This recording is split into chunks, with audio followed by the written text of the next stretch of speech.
Lettre qui fut adressée à la veuve par le journalier Primel et la dame d'un manoir.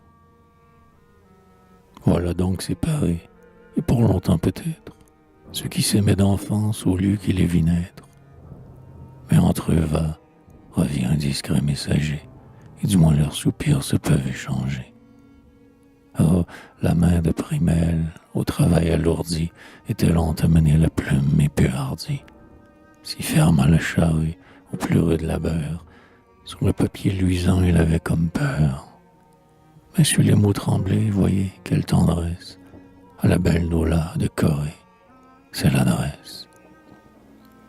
Nola, nous habitions tout jeune un manoir, que des chênes couvraient, verts comme notre espoir. Ah oh, mes chansons pleuvaient des branches hautes, aujourd'hui mon manoir s'élève près des côtes.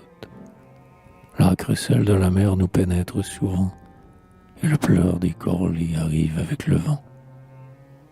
Notre riant manoir plaisait à mon jeune âge, et celui-ci me plaît dans son cadre sauvage. Car, loin de vous, mon cœur, nourri de sel amer, aime à se lamenter avec l'oiseau des mers. Heureux pourtant, heureux si, dans ces jours d'attente, plus nouveau, nul parfum du pays ne vous tente. Et d'éclairs, des seigneurs, si vous fiez la voix, vous souvenant toujours des chansons d'autrefois. Ainsi le journalier parlait dans cette lettre, que certains mendiants s'engageaient à remettre, avec 1000 détails sur les lieux, la maison, et le retour probable à la belle saison.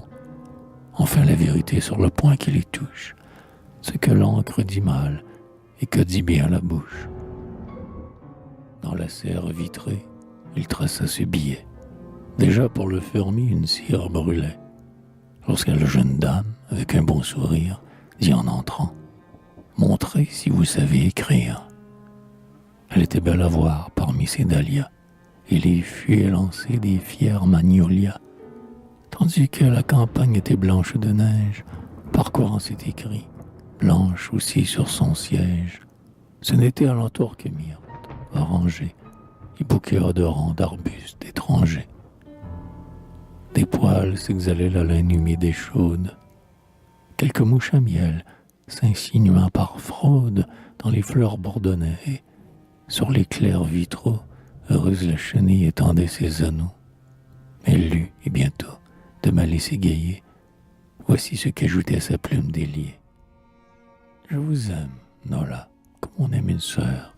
Je sais votre beauté, je sais votre douceur. La dame vit écrire à la riche fermière qu'un jaloux va, de loin, troubler dans sa chaumière, sans dire, le ruser, car ils sont tous ainsi, que des regards bien vifs le provoquent ici. Mais, femme, je serai l'appui d'une autre femme. Oui, fermière, mettez votre espoir dans la dame. Plutôt, belle Nola, sans autre malin tour, fiez-vous à Primel, croyez à son amour.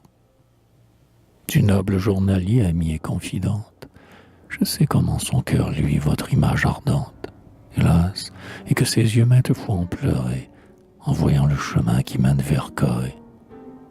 Debout, le mendiant entendait sous la porte. Mon brave homme, partez, le jour baisse, n'importe.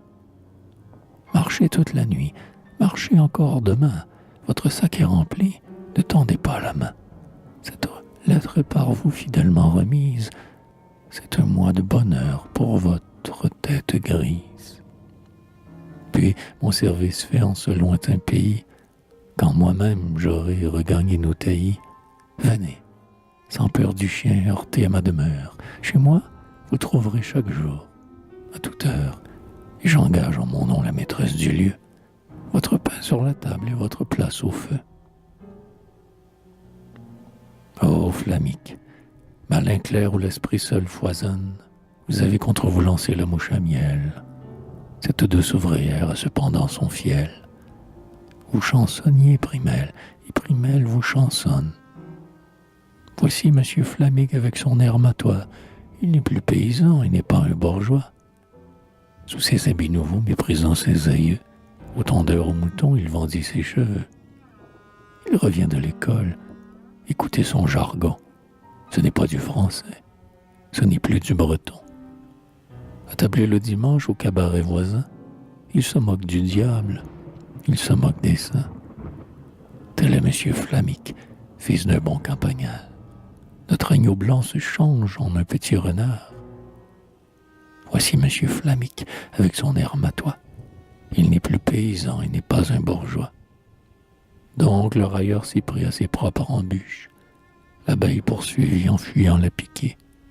Il pleure maintenant, rouge et le front marqué.